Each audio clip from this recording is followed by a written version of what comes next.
How's it going, everybody? Texas Man here. Hope you guys are all having a fantastic day. If you guys would, please give this video a thumbs up. If you guys do really enjoy it, subscribe, of course, if you guys have not already. Also, do me the biggest favor of all, make sure you guys hit that bell notification button so you guys don't miss out on future videos or streams here on the channel.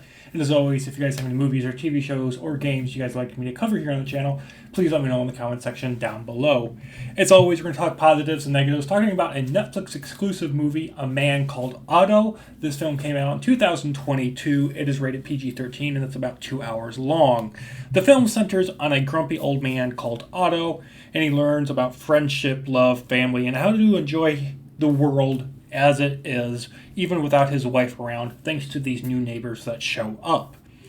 Several great jokes help the film have a lighthearted tone while also presenting some really serious material, including suicide, but it does a great job where the heartfelt moments mix well enough that the messages that the movie is trying to present do hit the audience in the right way.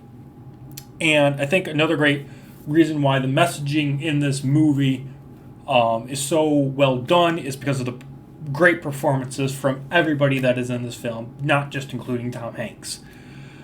It does a great job just pulling at your heartstrings. You do have an emotional connection with Otto, and you have a interest in what is going to happen next during the runtime. Now, the biggest negative I want to talk about is that there's not really anything original when it comes to this movie. It's very by the books, very basic. You've seen this plot many times before. However, it is still enjoyable, and I would encourage you guys to check it out at least once. It's not a film that's going to put you to sleep. Like I also said, there is a lot of messaging in this film. There is a character in this movie that affects the plot, unfortunately, in the message of acceptance and, to accept people no matter how different they can be. And, yeah, when the character got introduced, it kind of just made the film come to a screeching halt to me because it started focusing too much on wokeness and transgenderism and the message. And I was like, okay, so we've just gone into a different movie, and then it comes back to the original film that I'm actually wanting to watch. And then it goes back into that film, and then it comes back to the film I actually wanted to watch. This transgender kid that just shows up out of the blue, just literally just shows up out of nowhere, doesn't even get a proper conclusion to his plot line. So he's literally just thrown into the movie for the sake of pushing that agenda, unfortunately. He doesn't even have a proper conclusion to his story arc at all. He just literally just vanishes off screen. I mean, the film is called A Man Called Otto. It's not about, hey, look at me, I'm transgender.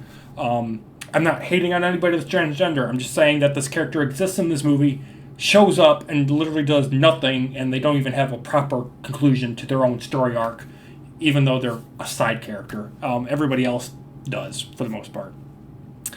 The film does a great job of offering flashbacks to help audiences understand how Otto met his wife, how he lost his wife, how he lost his child, and it also dives into Otto's health and his condition, why he couldn't go into the military, and why he was stuck being a civilian, and why he has such a gigantic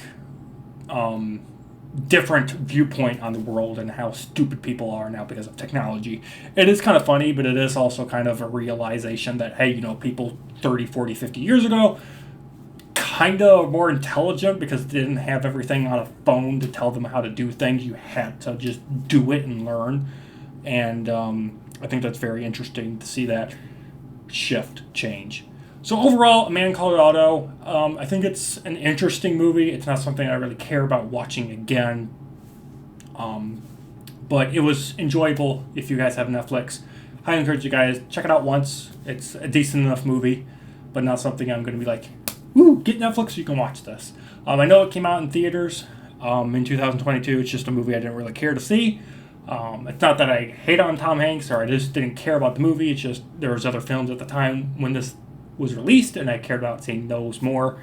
And yeah, so 3-4 years later, I finally decided to watch it, and so here's my review. With that, I'm going to give it a 6 out of 10. Thank you guys for watching. Have an awesome day, and I'll see you guys in the next video or stream. Bye, guys.